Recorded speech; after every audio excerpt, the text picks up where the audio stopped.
I never uploaded last week's recording, not yet. I just got too busy. So if you want to see what I was doing yesterday, no, I'm not going to show you the videos of that.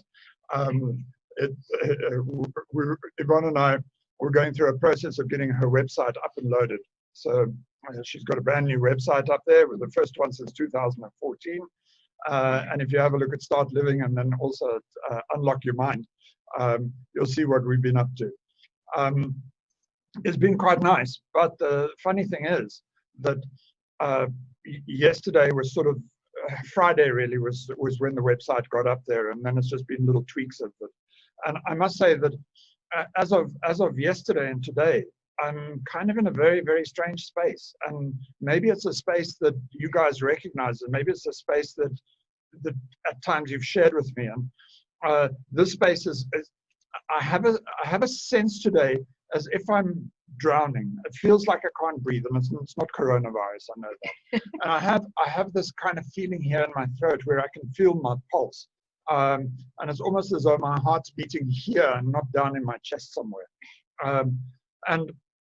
I've noticed that when I get upstairs into my library, the library upstairs in the auditorium where Yvonne and I are working at the moment over lockdown, I'm busy. I just want to do things.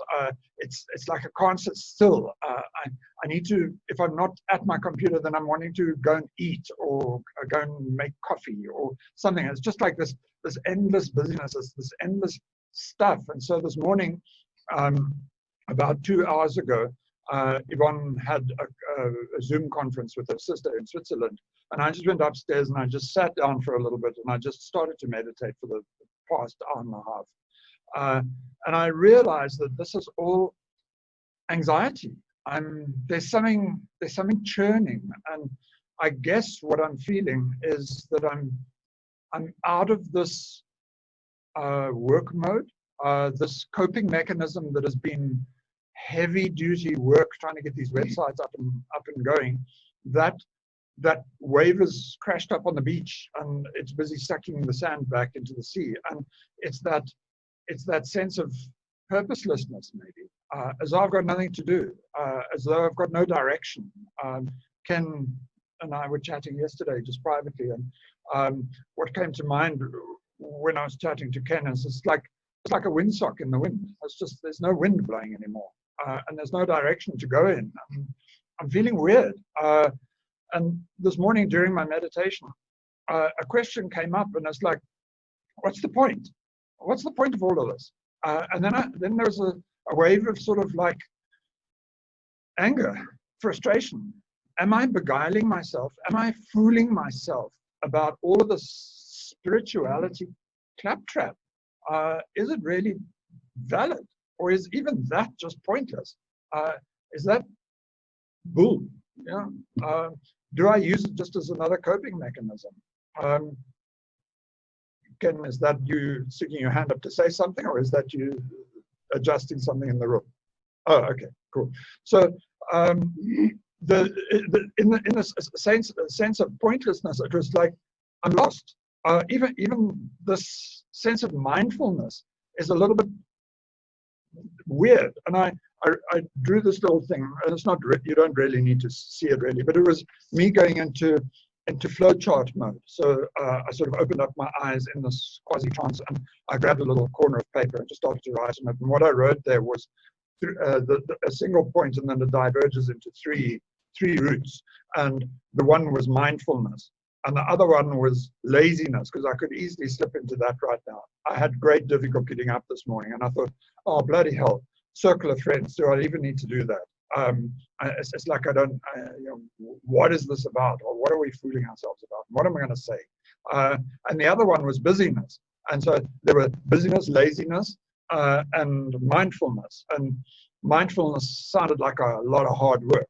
And busyness, well, I just come out of this project and I really don't feel like snapping right into the next thing to do. And there are a couple of other websites that I need to sort of suck into this new framework.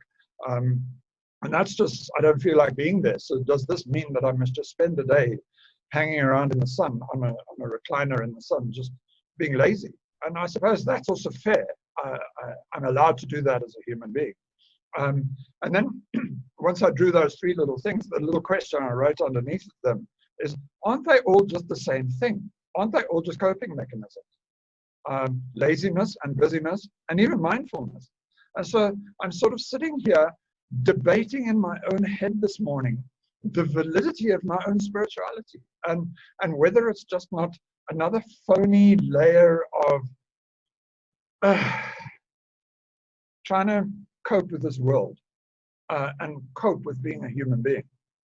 And that's it's a sad reality. It's a sad thought, because I hold on to that spirituality.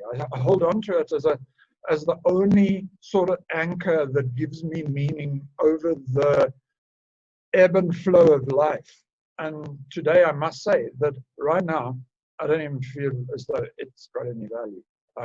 Going and opening up some book with some kind of one-liner rum dust bit of motivational stuff, it's just like, eh. And I see Susan smiling because she's always my anchor for these things. And I always think of Susan when I'm in this kind of state. And you live with it. It's nice, because I think sometimes we can just get ourselves in this melting pot.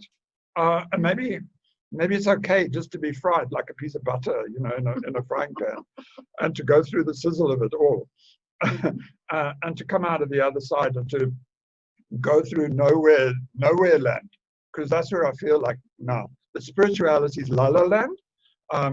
Where I am now is just nowhere land, and where I've come from was just like coping land.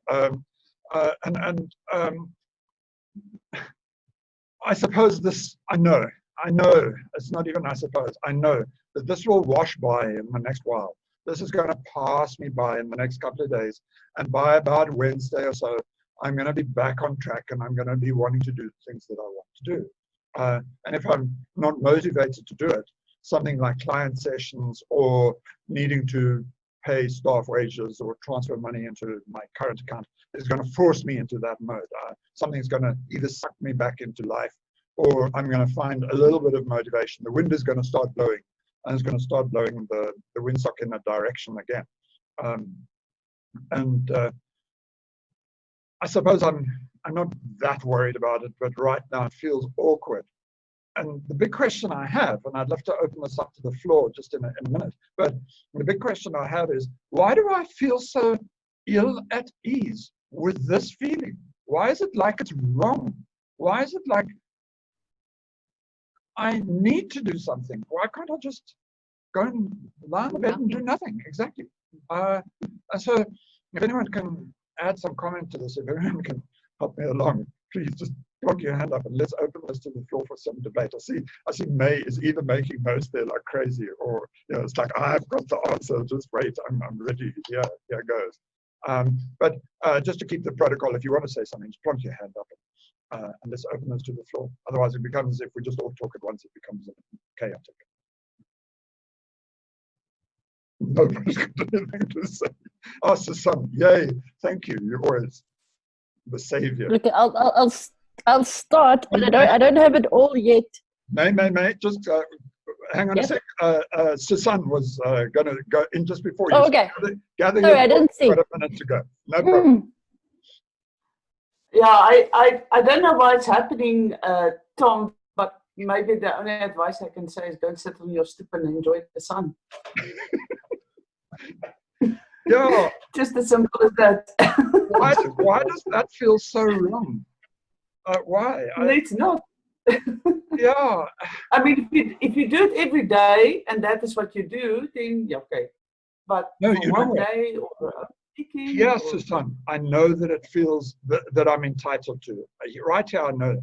But here, it feels that if I do that, I'm going to drop out of the bottom. What? You know what I mean?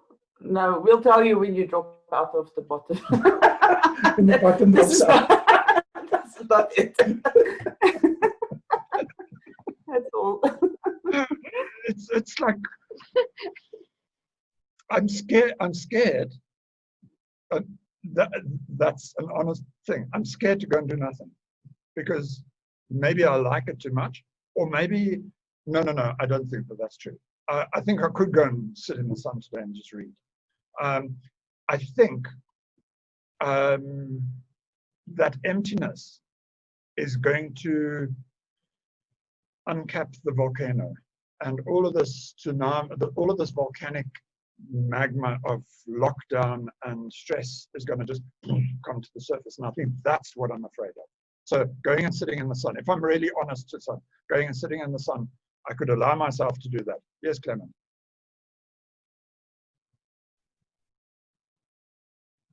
You wanted to say something? There you go. May, go ahead, May. Oh, May. Okay, May. Okay, there's I don't have the whole thing, but I know that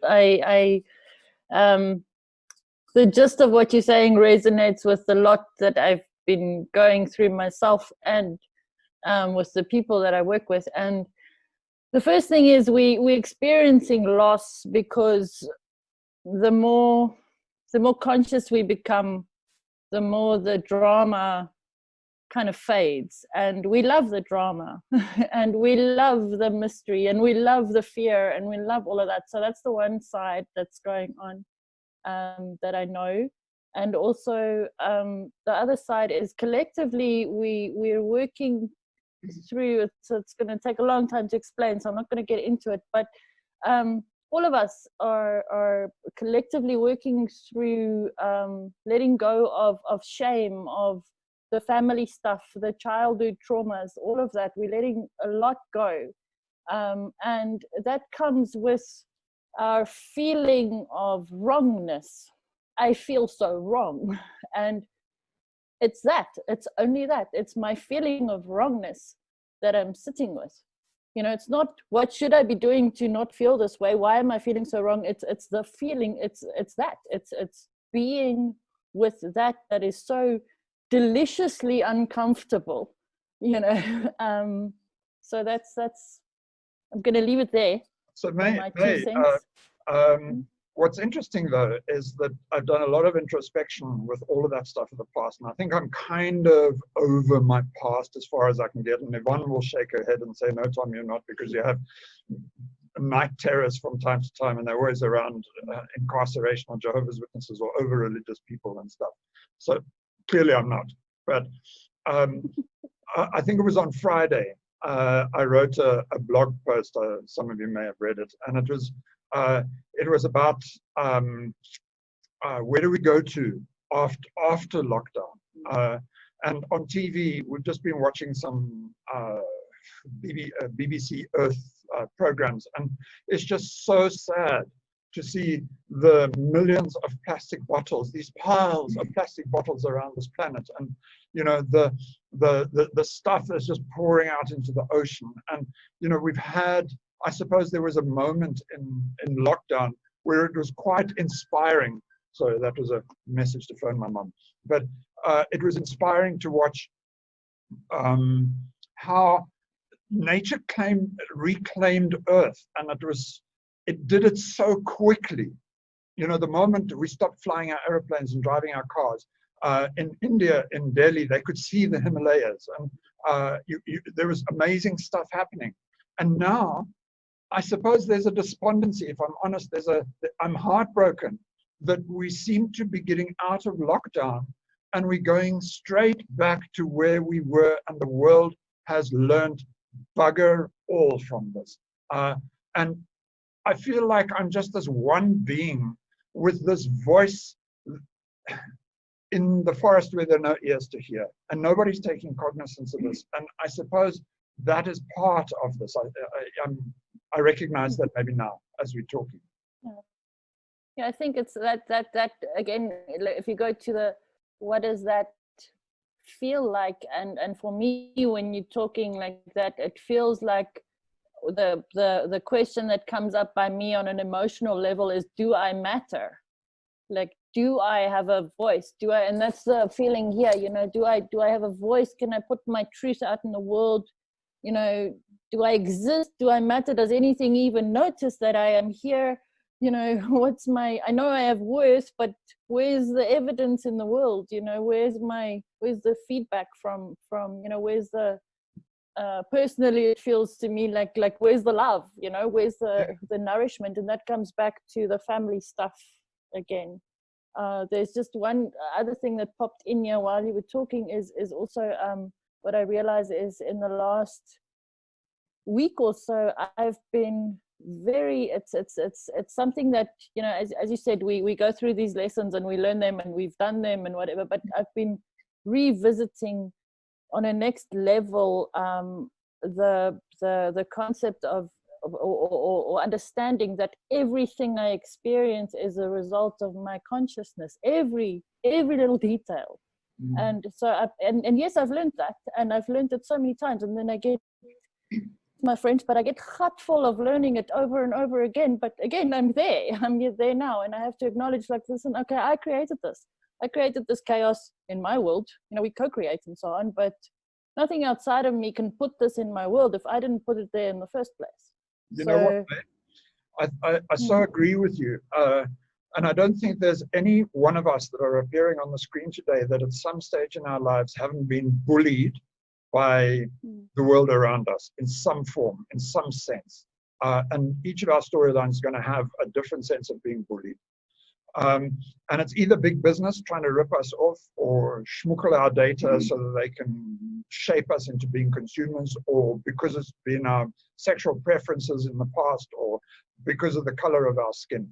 And I think what is so amazing to see is just how in America with George Floyd, the protests were bigger and more meaningful and more sincere than they ever had before. And I think the precursor to that was lockdown, and that people had time to think about what's happening in the world. And there came something to voice an opinion about, and whether it was George Floyd or whether it was some other issue, some other big motivating issue, people have gone out there and they've got time on their hands. They're not overly swamped by the busyness of the world, all of these coping mechanisms. And they've gone out there and they've said what they needed to say. I wish somehow that we could stand up against this bullying, that we could do something. I feel very despondent when you say, May, that you this person and there's this voice is just like, it's like you shouting against the thunder and you're not being heard. Your voice is just too tiny to be heard. And something needs to change. And I think it's that, maybe it's also that restlessness that I'm recognizing in myself. If anyone else wants to comment, just stick your hand up, please. Yeah. May? Yeah, no, it's resonant. Yeah, no, I'm gonna. Okay, Clement. I'll stick my hand up again when I have something to add. Thanks. Morning, everyone. Firstly, just on what you were saying, Tom, around your grappling with what's going on internally and emotionally. My first reaction was, you know, welcome to being a normal human. I've been more conscious, perhaps, of that happening, where for some reason, whether it's lack of sleep or work or stress or whatever, and then anxiety comes and you're wondering how you're going to get through today because you're starting off on a poor wicket. And I just found again, and I think this is something Susanna and I have spoken about over the years, when anxiety piles on you and like that, is sometimes all you have to do is just take a breather, catch some of that vitamin D vine, think of something just that is important to you.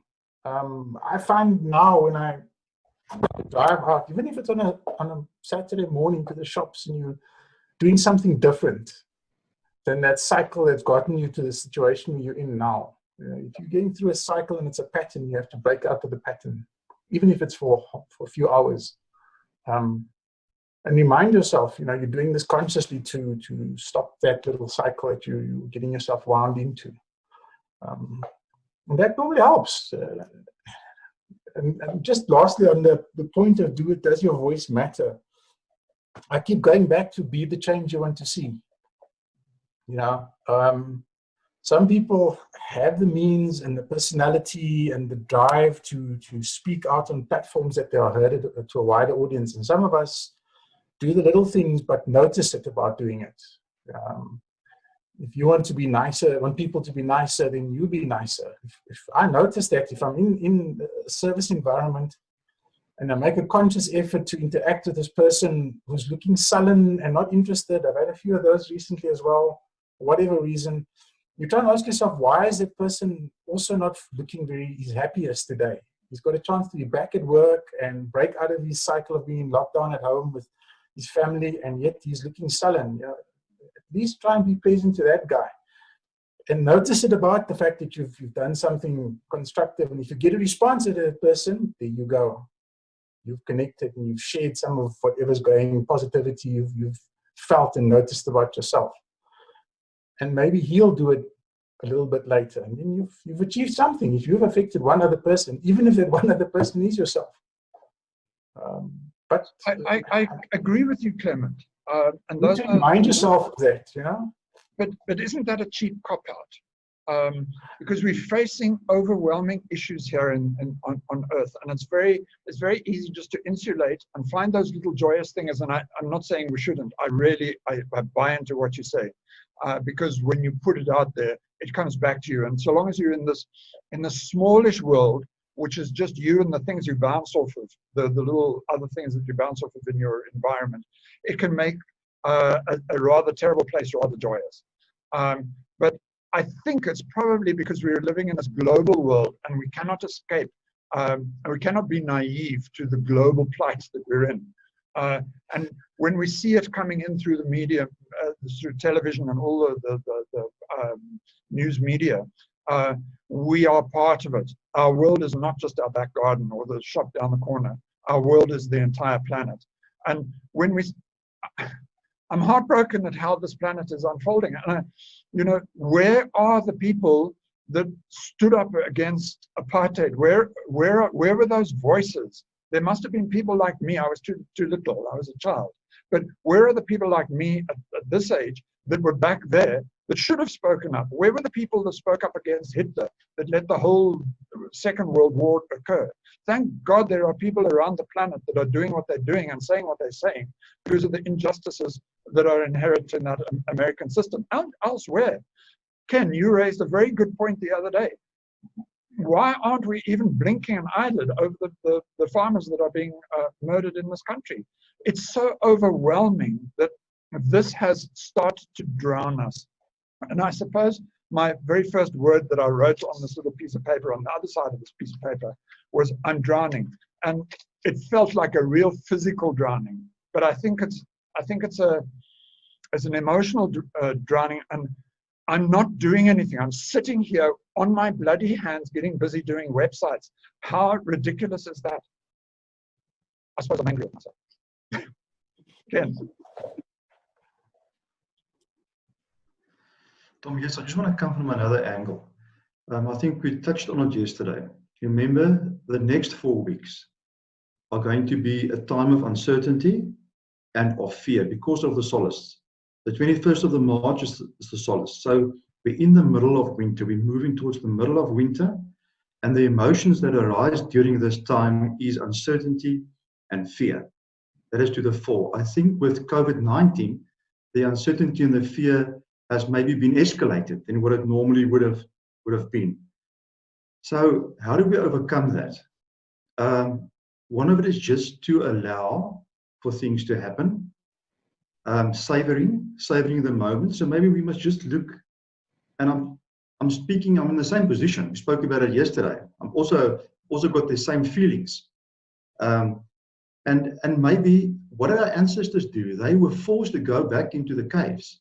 They had to go and sit there, especially in Europe with the cold. They had to go and sit there for 4 or 5 months and try and entertain them in the cave. So just be aware that on natural energies, we are moving in a 4-week period. It is going to be a challenging time. At the same time, the cold has arrived. There's something else which is quite important, and we learned this in Saudi with being in lockdown most of the time, especially Marina, not myself, because I was outside. vitamin D is extremely important, and not just the vitamin D from sunlight.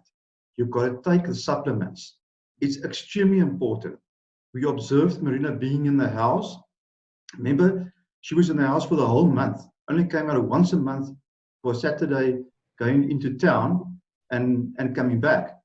And she became extremely emotional at times. And then her doctor said, she corresponded with South Africa, go and get vitamin D, but there's a very strong one you take. And unbelievably, within 24 hours, everything has changed. So there is definitely this link with the vitamin D and with the fear and the uncertainty and the anxiety that we might be experiencing at times. Thanks, Ken. Just a heads up, we're 8 minutes till Zoom dropping us, but as soon as Zoom drops us, what we'll do is I'll back out and just come straight back in again, and we just readmit everybody to the room, and we can use the second part of this just to wind up, because this is a really interesting, it's an interesting topic. I would hate to go to my grave not having done something. It's just, I suppose, who I am. I've been an activist in the past in some funny way. And I am a champion for the underdog. I will do anything. Sorry, this is not a comment about who you guys are, but I tend to love people that have some kind of issue. I gravitate towards them. I cannot help myself, sometimes to my own detriment, to reach out and help and pull people in and give them something to make their lives better.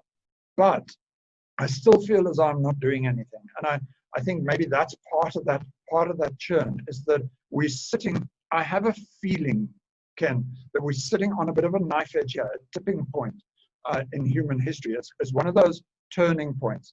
And we'll either miss this turning point or we'll do something great with this turning point. I love, we listened to Prof. Harari the other night.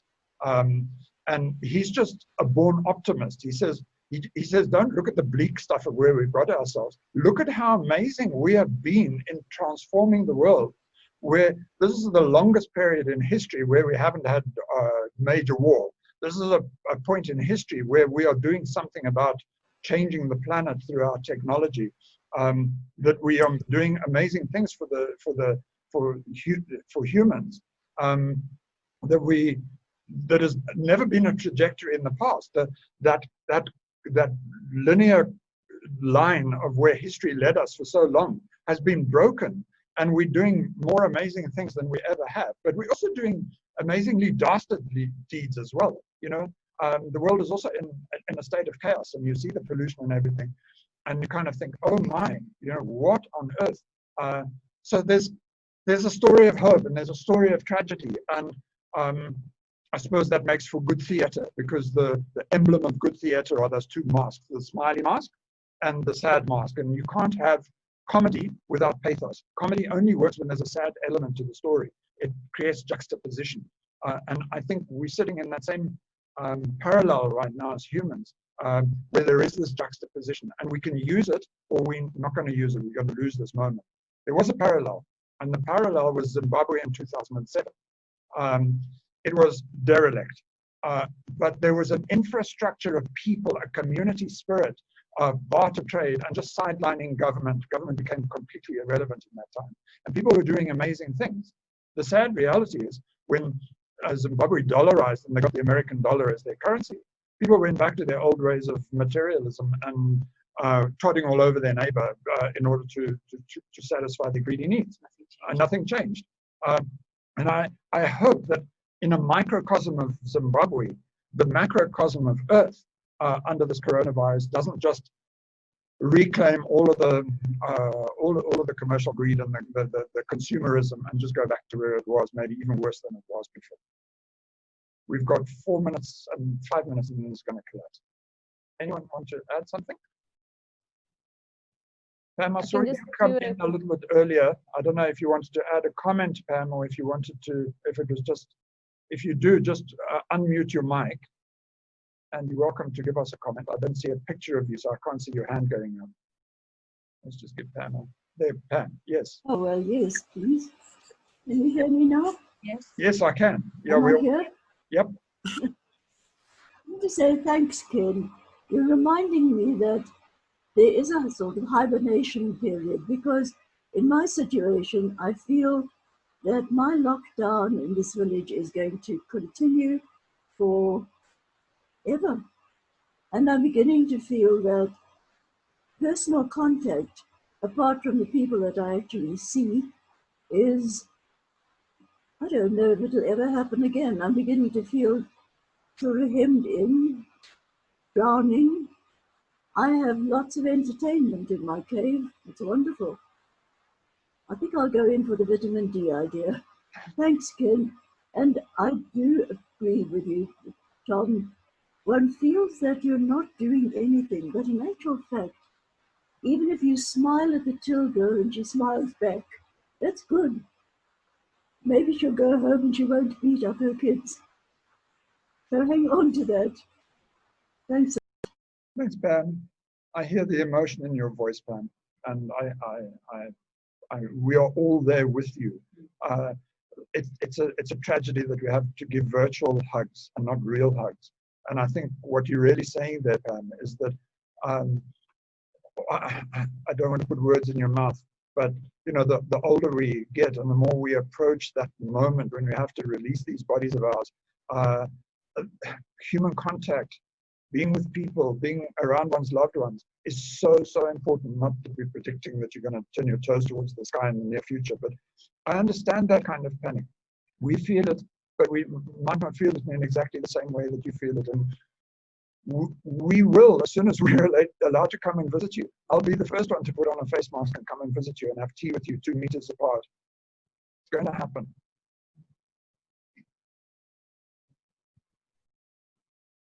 I'm going to kill this session now, and let's just come right back in. It's a good point to kill it rather than it's taking You're going to control of us. reset it, not kill it. Reset Yes, we'll it. reset it. I'm going to come out, use exactly the same password and log-on details, and we'll go straight back into it again.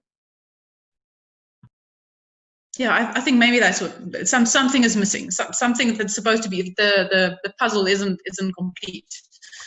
And I think I'm assuming for most of us, I think we've been through the journey of looking after ourselves, so honoring ourselves and looking after ourselves, and still, and I mean it's an ongoing process, but still that feeling remains.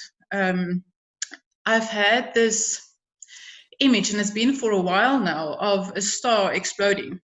And I've been working with that pressure. So it feels like we're under pressure, or I'm under pressure. I can't really point my finger to where it's coming from, but I can feel this pressure, and I'm feeling spiritually isolated, which is weird because I wouldn't have said that I should feel like that.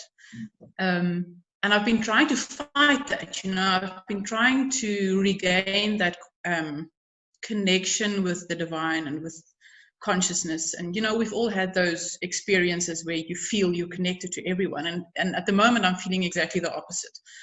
So the message that I've been getting is that isolation needs to be strengthened. So exactly that's what I've been fighting. I need to not even allow it. It sort of feels like I need to do something to isolate myself even more, so that pressure can get even more, and then that explosion will happen. So I haven't really been able to make sense of that.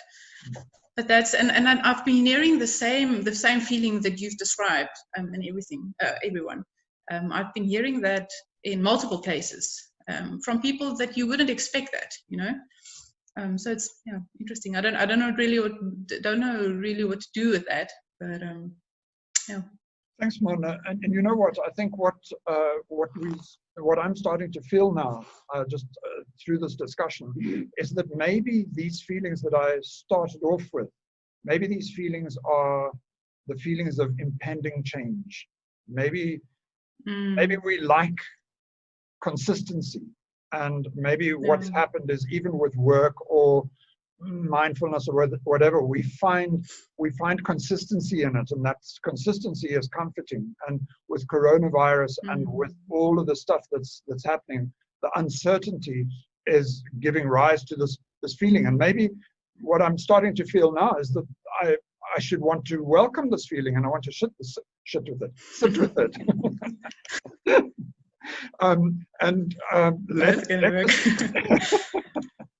Just let the feeling be, because maybe it's the feeling of what change is all about, and maybe it's very welcome. Ken, you wanted to say something? Sorry. Sorry, Mon. Carry on. Ken will come back. Okay, sorry. No, I was actually going to reference Ken with the period that we're in with the solstice and winter. It's also that seclusion almost.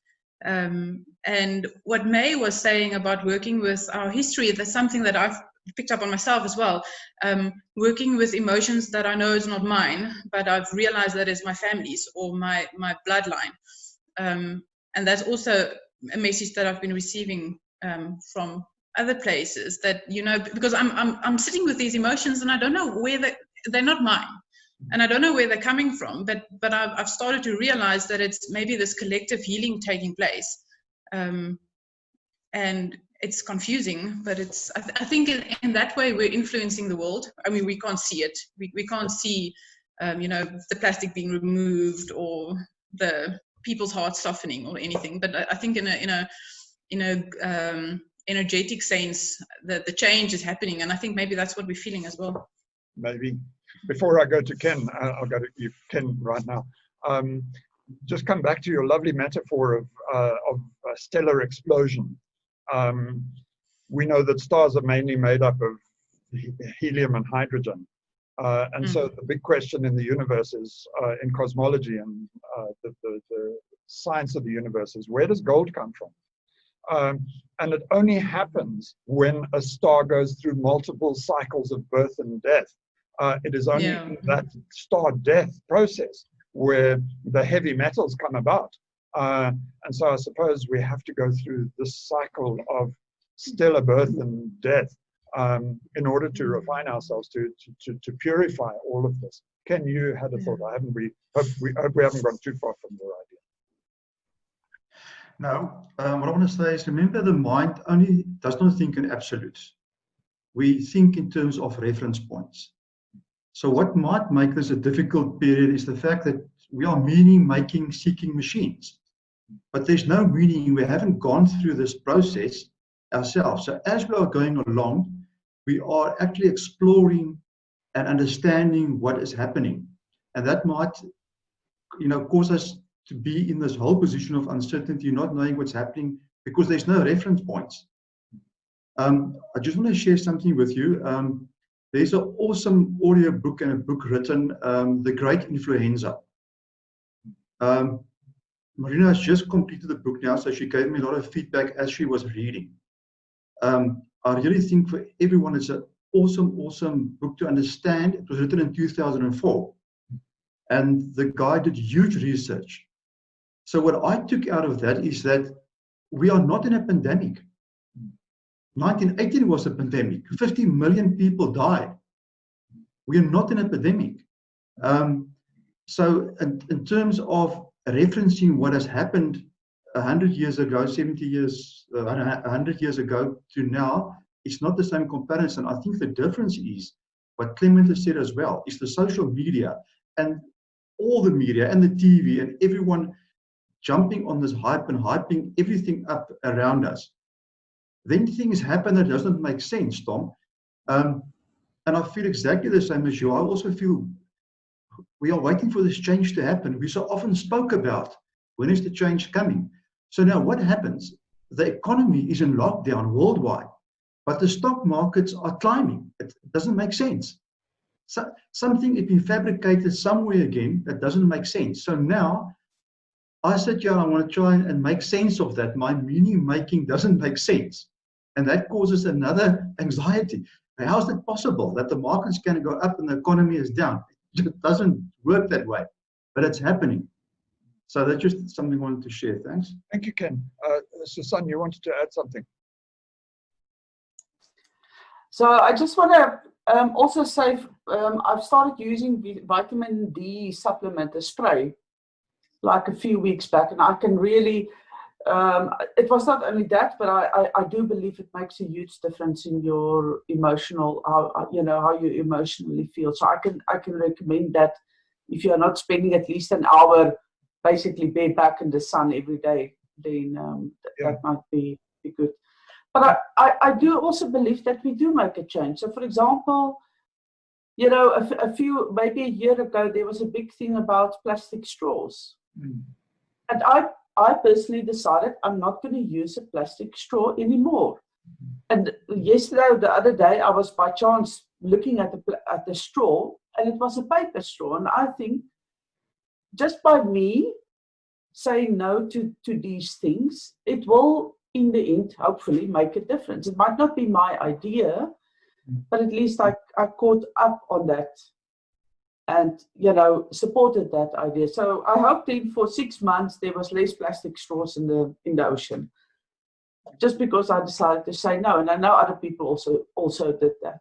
And that's why we don't have so many plastic straws anymore. Thanks, Susan. Yvonne? Yeah, you know, Ken, you said we don't have any reference for it.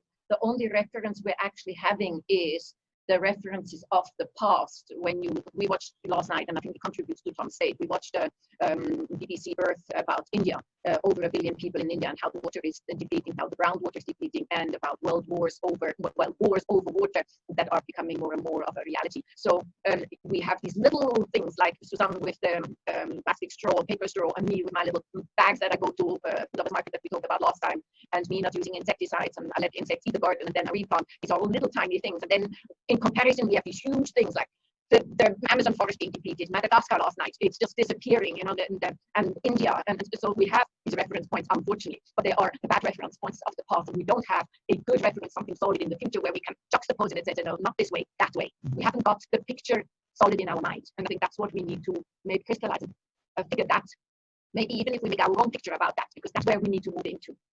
Ken, you want to add? I just want to say the vitamin D is called calciferol, but you need a doctor's got to give a prescription for it, and you only take one once a week. Okay. Calciferol is the best one out there, but you need a doctor's prescription for it. Yeah, because vitamin D, I believe, is one of the toxic vitamins, and if you take too much, it can be lethal.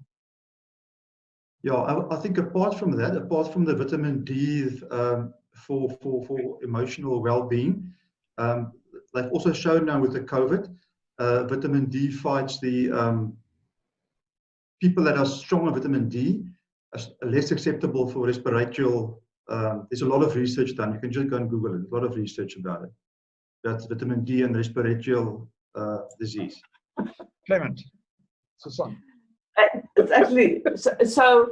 I watch Joe Rogan. I don't know if you guys watch him. And one of the things that he has always been said, he said everybody's always talking about masks and, you know, separating people, which is all fine, but nobody's talking about how you should be more healthy and what you should help. What can you do for your personal health to be able to fight this thing, because it will probably come to you anyway. But what can you do so that you can fight it better? And one of the things that he was talking to a nutritionist, I think, about vitamin D and the importance of that and what they've been seeing in some of the trials. So can I just jump on the back of that, on the topic? I suppose we were all very acutely aware of how our mind states affect our physical well-being. And if, despite the physiological impact of vitamin D on your body and your cells, there's this indubitable mental benefit to getting some sun and getting some warmth and some energy and producing vitamin D towards your mind state. And if you're not getting access to that little bit of boost, you're also going to be more susceptible. Your natural resistance is going to drop. So to me, it's a matter of the anxiety that you're experiencing may be a barrier or hamper us from accessing our own recovery and well-being. So if you spot that happening, do something, however small, get the ball rolling to come out of the cycle and boost yourself. And don't OD on the D, please.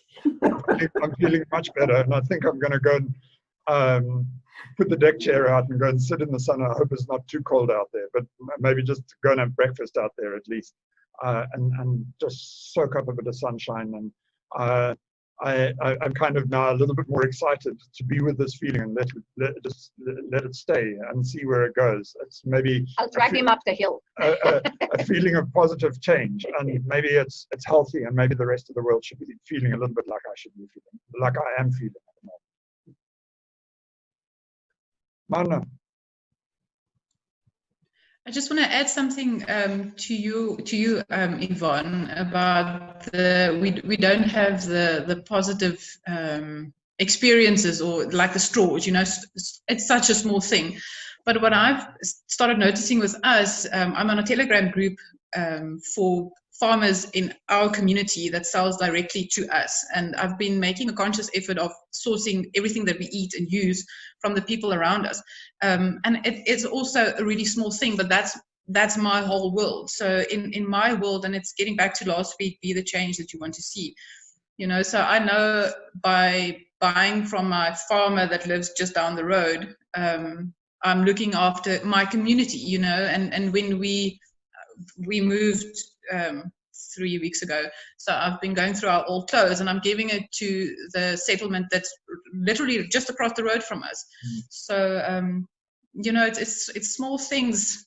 I think we all want big things, you know. I think we all want to see this new earth and this new world that we're also hoping for. But if you just shrink your world a little bit, you can actually see the change happening, and it makes the bigger world a little bit less scary.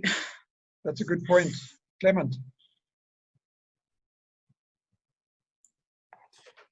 Yeah, I just want to reiterate on that point of doing something small and being conscious of it, whether it be 5 minutes in the sun or doing something in the community, because I have to agree with that. Whether I'm standing in Pick and Pay and going, which milk am I going to buy? The one from the local farm that I know is produced locally, or the one that's imported from Cape Town?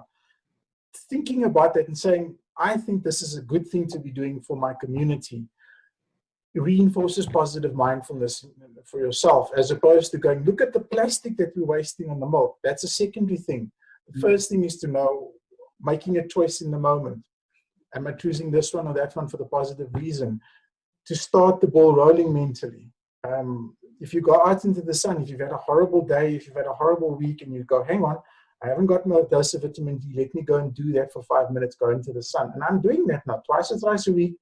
Break out of the work cycle, because you can easily sit in front of your desk for 5 hours just banging away at work. Get up, go out, come back and go, all right, now I've charged a little bit. Feed into that loop and get yourself into that mindset. It will happen for you. I wonder if there isn't a business opportunity for a consortium of people to get together and go and buy all the kind of regular things, the 95% of things that we need in the shopping, you know, to run a household, to go and buy those things in bulk, and then go back to an old-fashioned greengrocer kind of scenario where you have a little bucket there with a tap under it that you take out your sunlight liquid, and you can buy that from Unilever, or you go and buy a box, so you bring your plastic bottles back over and over, and open up shops one day where things are just sold in bulk. I remember the greengrocer around the corner from us used to go and buy rice, and he had a big Hessian bag there with a scoop in it, and you just take it and weigh it, and off you go. You know, Mom had all the little containers for keeping all these things in, much like Yvonne was talking about. Thanks, guys, always. I see we're slowly running out of time again. Absolutely amazing. I'll try and get these copies of these videos up sometime as soon as I get out of this, but I'm going to go and sit in the sun and have my breakfast. Love you all. Bye. Have a good Sunday. Thomas. Good to Take meet care. you. Next week, same place, same screen, same keyboard, same mouse. Bye. Bye.